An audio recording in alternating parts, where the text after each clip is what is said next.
Hello, YouTube. So it has finally arrived. Cyberpunk 2077 is going to be released on April 16th, 2020. So there was a trailer that came out just a couple minutes ago, and I have to say it literally blew my mind. It was an incredible trailer. It was a cinematic trailer, but it really got into the essence of what cyberpunk is. It is high tech and also low life. That's what I like about it so much. It represents the reality of the human condition much better than Star Trek ever could, or even Star Wars. I feel like it represents how we human beings really are. We are creatures of vanity, and this game shows that very much so, that we are creatures of vanity. So the trailer begins with a car pulling up to an apartment. The male V, as we got we this is a depiction of the male V compared to the female V we got in the previous trailer last year. He goes up to an apartment and he is trading some information with this black man who we saw in the previous trailer last year. But there's clearly some tension between the two of them. He's told to go into a bathroom and wash up. He does so. He looks in the mirror and he remembers the price he had to pay in order to get that information. One of the characters that's in this kind of flashback moment is Jackie, the character who was accompanying the female version of the main character in the previous trailer.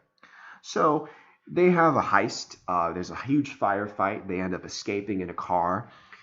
The main character is celebrating, say that they finally are going to be rich and they no longer are going to have to be living lives of crime in this night city.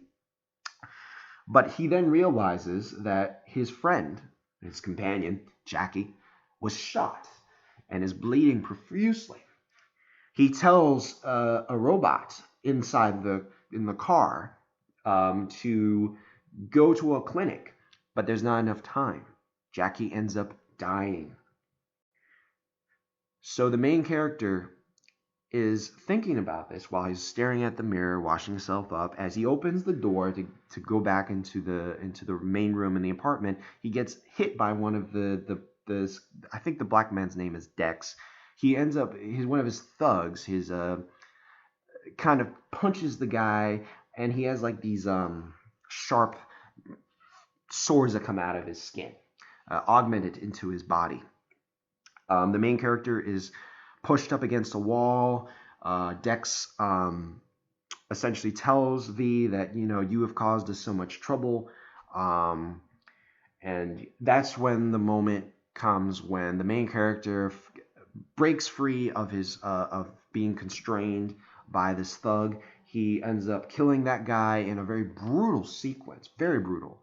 Um, and then he ends up getting hacked by another one of Dex's thugs. Interesting. It was very actually interesting when I saw her, like her eyes were like blinking, were like bright. It's a very interesting sequence. And then after he kills her, V ends up going right to Dex, who then picks up a gun from a table. And there's a scene where you see the perspective of V with his HUD being kind of damaged and glitching. He picks up his gun is in clear focus. You can see V is going to be pointing at Dex and firing, and Dex is also doing it at the same time. I'm not quite sure, but it seemed like they fired at the same time. That's how it seemed like that. And it goes to black. Then the main character wakes up, and he's out in the open somewhere in Night City, and this was something. As I was actually watching a Matrix scene, and then I saw a recommendation for this trailer. But yeah, Canoe Reeves, Mr. Reeves from who played Neo in the Matrix, is shown beckoning to the main character and saying that we have a city to burn. And I have to say, man, it was incredible just seeing him there. It tied in so great. I mean, it almost seemed like it was destined to happen. I was watching a Matrix, the Matrix shootout scene, and then heaven behold, there's the recommendation to watch this trailer. So it was a great trailer. I'm very much looking forward to playing this game next year. So yeah, that's the Cyberpunk 2077 cinematic trailer that has been released at E3 2019.